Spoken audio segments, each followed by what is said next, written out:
Hey, Fanboy Nation. This is your pal Daffy Duck, and you're watching. You're watching. We're watching. You're watching Fanboy. Fanboy. Fanboy. Fanboy. Fanboy. A fanboy, etc. Fanboy Nation. Dot, I assume Tom.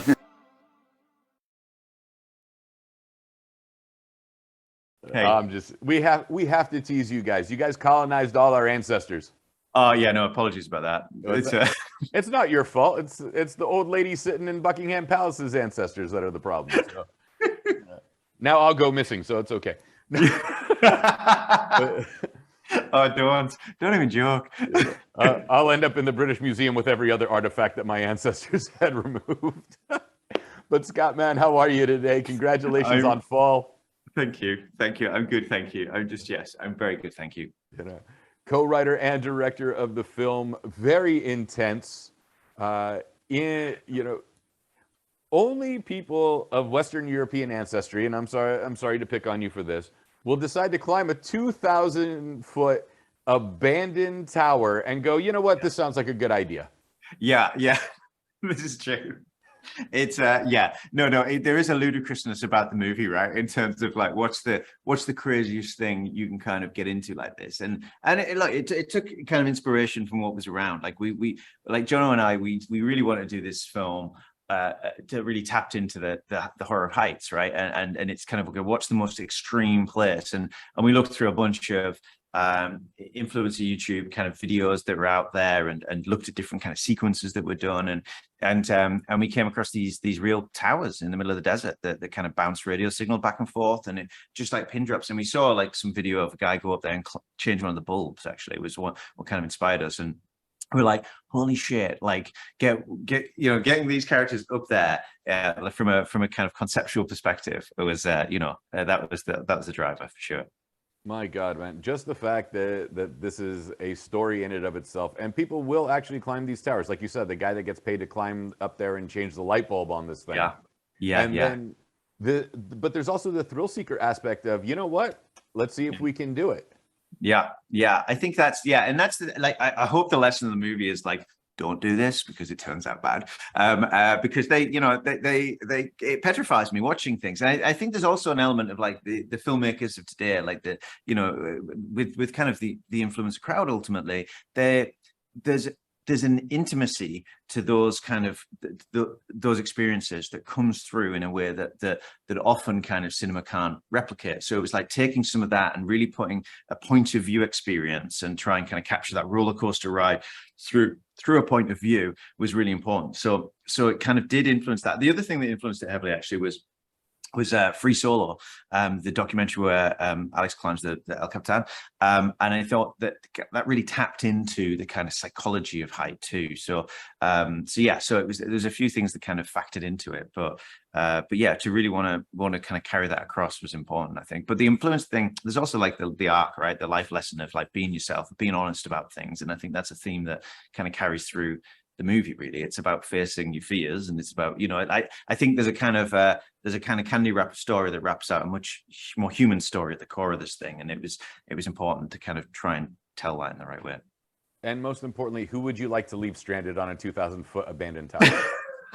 It's probably a producer of some kind, I imagine. It's past producer, let's just say. I got a few that I could kind of put up there, but no, it's terrifying idea, right? And we've all been at heights. We all kind of, to some degree, and I think we all kind of share that fear. And it's just the fact these things swing around, and it's crazy up there. Well, you do have an incredible cast: Grace Carol Curry, Virginia Gardner, Jeffrey Dean Morgan. These are some recognizable people that you're sitting there, and you have to pitch an idea of, you know what?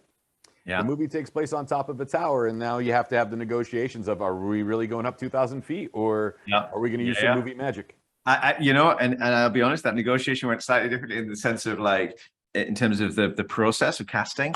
that was my opening gambit. It was like, look, we are going to shoot this for real at 2,000 feet. Here's how we're going to do it. We're building this big tower on the edge of a cliff, and that's how we're doing it. So I weeded out a bunch of actors, quite honestly, who just lied about their comfort initially, and then they saw the kind of drawings and the actual engineering plans and panicked. And so I, you know, with Ginny and Grace, not only did I love their work in the first instance, but their reaction to it was quite honest, and they were like, holy fucking shit was the reaction. And that's the reaction you kind of want, because at least they're telling the truth, right? And I think that we had to have that honest relationship, kind of, given that they were going to be up there for so long. And it becomes about practicalities. Like, your shoot day revolves around their bladders ultimately, right? So it's kind of like and things like this you've got to kind of really work through. So yeah. You know, well, I would have never made it in the film. I would have gotten vertigo on a stepladder, so we're okay with that. It's fun to watch from a comfortable seat.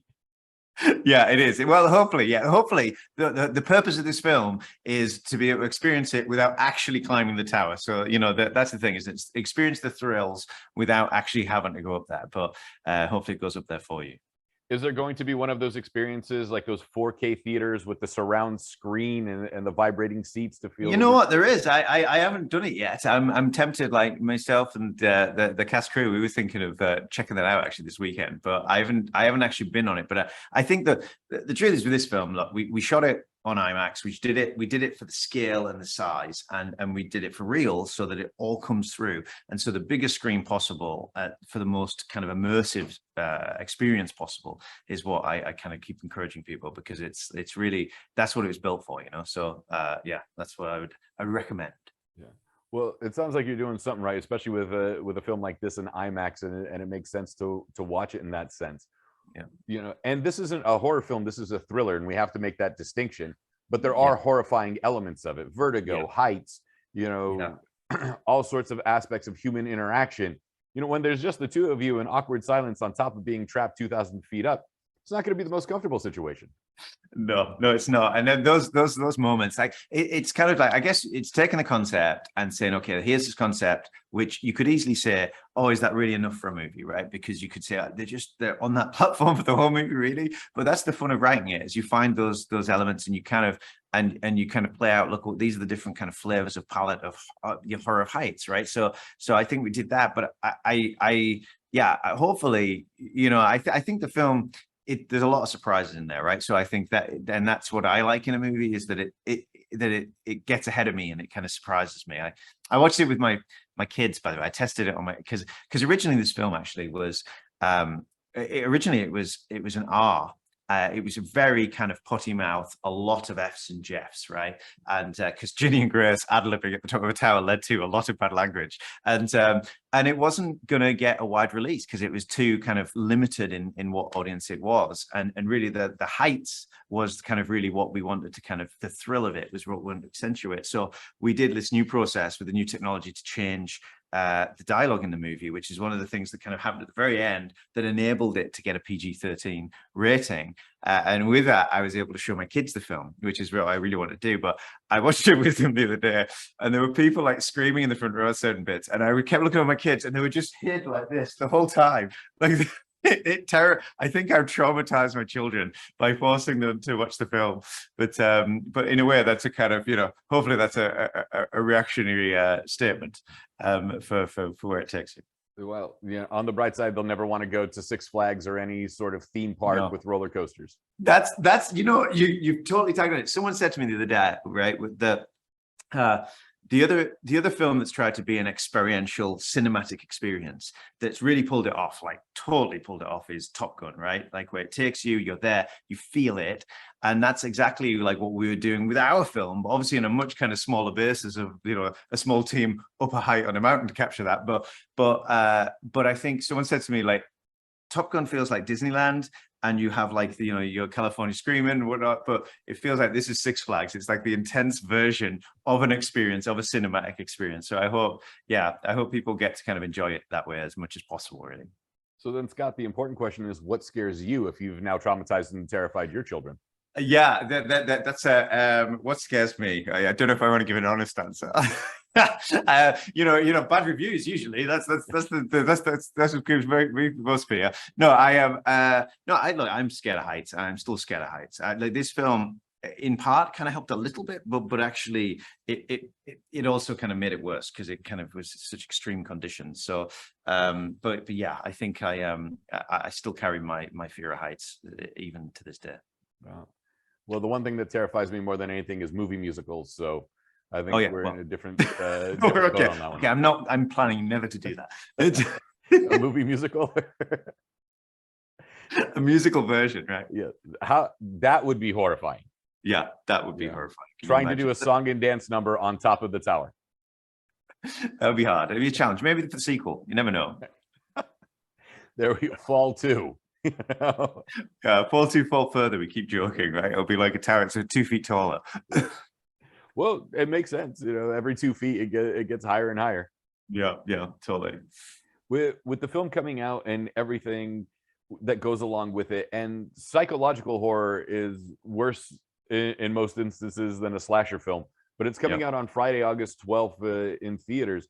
What do you want, besides obviously wanting everybody to see an IMAX to get the full experience? What aspects of self-examination would you like the audience to get from a film like this? I think honestly, the thrill ride, right? The buckle in, go for it, like go on the roller coaster experience for sure. But I actually think that the film actually charts like a quite honest, heartfelt sentiment, right? And I think that exploration of really kind of climbing out something dark and living and surviving is very is the central theme. And I think we've just been through so much crap in the last couple of years, just as a world, and we've all been kind of hurt. And so there's a cathartic nature to the film, which I think it gives you. And I think in the end, like there is choices in a movie like this, right? You can leave on a downer, but this film does not do that. It actually kind of, it's the opposite. So well, don't spoil the end. Actually, that's probably going to ruin it for everyone in it. But what happens, I don't know. But I think from a psychological experience, I kind of feel like, I feel like there's a healthy psychological journey it takes you through. And I think that's what, really that's what the actors nailed so well, right? Like they in terms of playing that, it's a huge thing to do and to play right. And they absolutely nailed it. So like taking that part away, it's almost like I've said this before. It's like you have a real kind of deep, kind of human story in the film that's wrapped up in this kind of candy wrapper of the kind of theme park ride. And I think that's ideally when you click off and you step off your Six Flags ride, it's not just the thrill you'll have taken with you. It's something more, hopefully. Well, Scott, man, thank you so much for your time. It's been a pleasure. Fall is available from Lionsgate in theaters on August 12th. Where can we find you and the film on social media before we say goodbye? Well, not a lot, to be honest. I'm very bad on that front. So as I probably messed up on some of my social media references in the script as well, I imagine. But I'm like Scottyman79 on Instagram, which I barely touch, but I have been told by everyone, get your ass in gear. You're a fool. So so that's I guess where to find me. But it's I'm not the best on it, in truth.